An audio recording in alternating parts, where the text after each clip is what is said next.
राक्षस असेल ना, राक्षस, त्याला पण त्या लेकराचे लाडच करावेसे वाटते. या क्रूर माणसाच्या मनात कसं बरं जरा सुद्धा त्या लेकराबद्दल काहीच आलं नाही, तसं काहीच त्याला वाटलं नाही. बोलायला शब्दच नाही माझ्याकडेच, खरंच शब्द नाही. आमच्या भावना आम्ही फक्त सोशल मीडियावर व्यक्त करू शकतो, ह्याच्या व्यतिरिक्त आम्ही काहीच करू शकतो.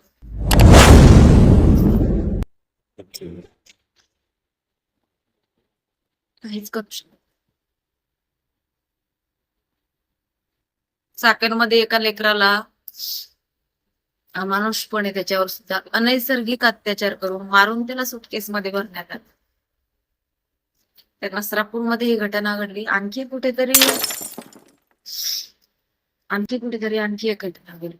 किती दिवस चालणार आहे? किती दिवस हे थांबणार आहे की नाही? किती दिवस?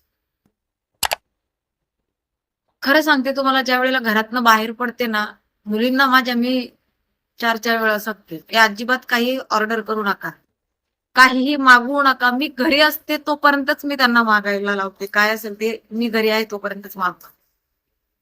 जर त्यांचं काही पार्सल आलंच ना, तर वॉचमॅनला सांगते, काका तुमच्याजवळ घेऊन ठेवा, त्याला वरती पाठवू नका, किंवा तुम्ही सोबत जा. एखादं जर पार्सल आलं माझ्या फ्लॅटचं, तर तुम्ही सोबत जा. इतकी भीती मनामध्ये बसली, इतकी भीती मनामध्ये बसली. ते एवढ्याशा लेकराला सोडत नाहीये. भयंकर परिस्थिती आहे, भयंकर. तुम्हाला वाईट परिस्थिती निर्माण झालेली आहे. खरंच फडणवीस साहेब, या व्हिडिओच्या माध्यमातून मी तुम्हाला विनंती करते, या व्हिडिओच्या माध्यमातून मी तुम्हाला विनंती करते की तुम्ही, तुमचं सरकार आहे ना साहेब, तुम्ही असे कायदे निर्माण करा ना, की ज्या वेळेला एखाद्याच्या मनामध्ये ही भावना जरी निर्माण झाली ना, एखाद्या नीच माणसाची, त्याचे हातपाय ना थरथर कापले पाहिजे, की हे कृत्य केल्यानंतर काय शिक्षा होते. फाशीची शिक्षा नाही साहेब, तो काय सहजासहजी मरेल? अजिबात. छत्रपतींचा चौरंगा हीच त्याला शिक्षा, आणि तुमच्या कायद्यालाही तेच नाव द्या. छत्रपतींचा चौरंगा हेच तुम्ही त्या कायद्याला नाव द्या, आणि छत्रपतींचा चौरंगा हा कायदा लागू करा साहेब. हा कायदा लागू करा, त्याची फार गरज आहे. जोपर्यंत छत्रपतींचा चौरंगा कायदा लागू नाही करत ना तुम्ही, तोपर्यंत ह्या अशा घटना घडतच राहणार साहेब, घडतच राहणार. त्याला पब्लिकच्या हवाली करून द्या. जो कुणी असा करेल ना, त्याला तुम्ही फाशी देऊ नका. फाशी म्हणजे फार सहज वरण झालं त्याला, नाही, पब्लिकच्या हाती द्या त्याला. तडपून तडपून त्याने स्वतः मरण मागितलं पाहिजे, असे कायदे निर्माण करा. फडणवीस साहेब तुमच्याकडे खूप आशेने बघतायत महाराष्ट्रातल्या आया बहिणी. शासन कडक करा. एन्काउंटर हा उपाय नाहीये त्याच्यावर, फाशीची शिक्षा हा पण उपाय नाहीये. सहजासहजी मरण देऊ नका याला. त्या लेकराच्या जीवानी काय म्हटलं असेल सांगा ना. अरे त्याने जे कृत्य केलं ना त्याच्यासोबत, त्याला ते कळत सुद्धा नाही होत तो काय करत होता त्याच्यासोबत ते.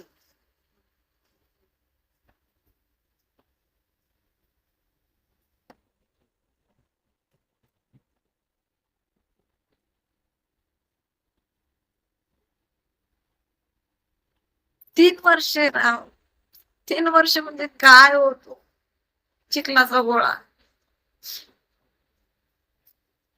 किती नीच प्रवृत्ती असावी सांगा ना.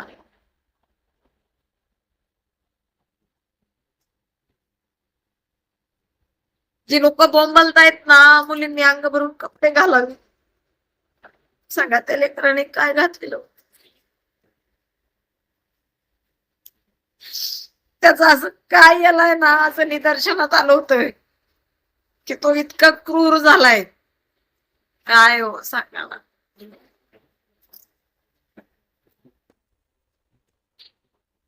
फार वाईट परिस्थिती निर्माण झालेली आहे खरंच. फार ह्याला खरंच कुठेतरी आळा बसला पाहिजे. ह्याला लक्ष घाला फडणवीस साहेब. भाजपचं सरकार आहे केंद्रात सुद्धा आणि राज्यात सुद्धा.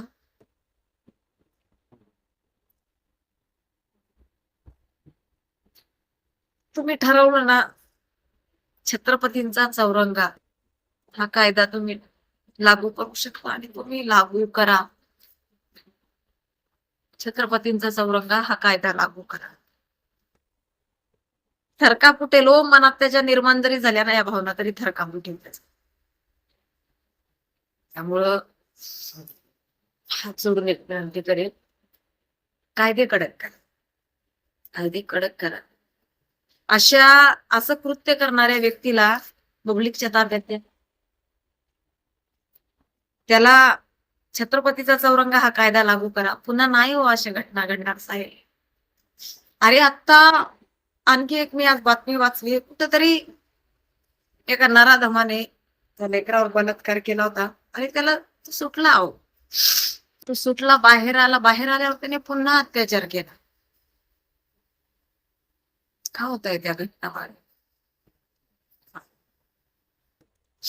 तुम्हाला सांगते, रस्त्याने पण आया बहिणी सुरक्षित नाही. तो रस्त्याने सुद्धा सुरक्षित. चाकणमधनच मी येत होते बघा, आणि आम्ही सर्व्हिस रोडनी गाडी घातली होती, कारण मला आतमध्ये घुसायचं होतं चाकणमध्ये. पुढून एक बेवडा येत होता आणि इकडनं नर्स होती. ती मुलगी नर्स हॉस्पिटलमध्ये तिच्या जॉबसाठी चालली होती. दुपारी जेवायसाठी कदाचित घरी आली असेल, दुपारची वेळ होती. त्या बेवड्याने अक्षरशः ती मुली तिच्या ह्याच्यात मध्ये चालली आणि तो तिकडनं येत होता. चालता चालता तिच्या ब्रेस्टला हात लावला त्याने. चालता चालता तिच्या छातीला हात लावला. ते लेकरू काहीच नाही हो, घाबरला आणि ती आणखी फास्ट पुढे चालायला लागली. मी गाडी थांबवली, त्याला शिव्या घातल्यात.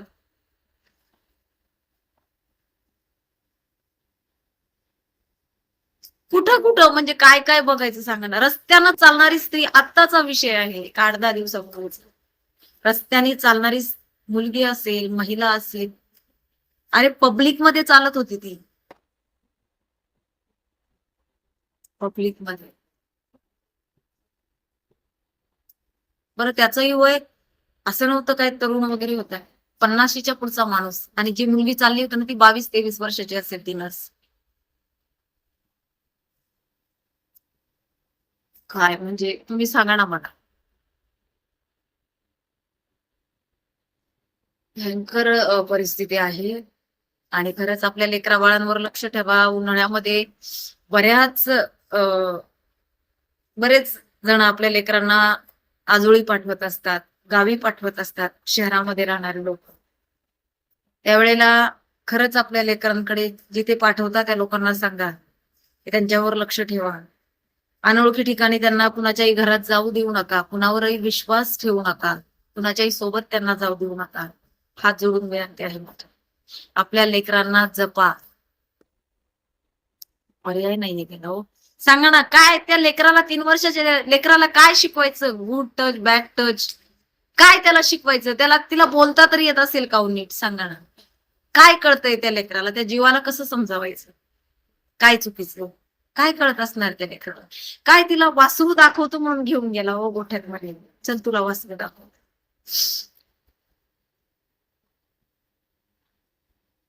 फार भयंकर परिस्थिती, भयंकर. त्यामुळं विनंती फडणवीस सरकारला आहे की लक्ष घाला आणि या लेकरांना वाचवा. या लेकरांना वाचवा.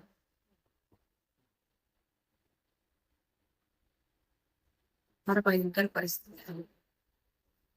बोलू शकत नाहीये काय. आम्ही फक्त निषेध व्यक्त करू शकतो रे बेटा. शंड झालो आपण या कायद्याबद्दल.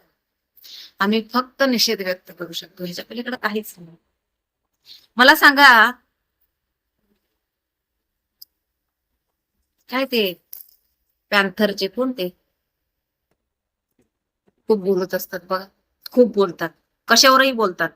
म्हणजे अगदी त्या वाचाळवीर रविराज साबळेला नोटीस गेली ना, त्याने कायद्याचा भंग केला म्हणून, त्याने संविधानिक पदावर असलेल्या लोकांचा अपमान केला म्हणून, तरी तो त्यांच्यासाठी उभा राहतो. मी आहे भावांनो तुमच्यासाठी. कुठे गेला तो आता? त्याचा कुठला व्हिडिओ दिसला नाही मला हो. अरे किती दिवस असे कराल रे? अरे ज्याच्यावर काम करायचं त्याच्यावर करा ना. तुमच्यात जी धमक आहे ना, ती चांगल्या ठिकाणी लावा. यासली चाटुगिरी आणि फालतूगिरी बंद करा रे. करा ना आंदोलन उभं करा. जोपर्यंत छत्रपतींचा चौरंगा कायदा लागू होत नाही तोपर्यंत आंदोलन बंद करू नका. जरा करा, उतरा रस्त्यावर. का नाही उतरत रे? नाही त्या गोष्टींसाठी रस्त्यावर उतरता, दगडफेक करता. संविधानिकरित्या लोकशाहीच्या मार्गाने आंदोलन करा. दगडफेक, मारामाऱ्या करा हे अजिबात म्हणणार नाही, बिलकुल नाही. कायद्याला धरून आंदोलन करा. हे नाही जमणार रे तुम्हाला. हे कसं कराल? चला हरकत नाहीये, परंतु ज्यांच्याने शक्य होईल त्यांनी तेवढ्या पोस्ट टाका की छत्रपतींचा चौरंगा हा कायदा लागू करा. कोणी हिंमत करणार नाही असं वागण्याची. नाही करणार कोणी हिंमत. थरकाप उठेल त्याचा. विनंती आहे पुन्हा एकदा देवेंद्र फडणवीस साहेब, मोदी साहेब, तो कायदा लागू करा. बस एवढीच मागणी आहे तुम्हाला, तो कायदा लागू करा.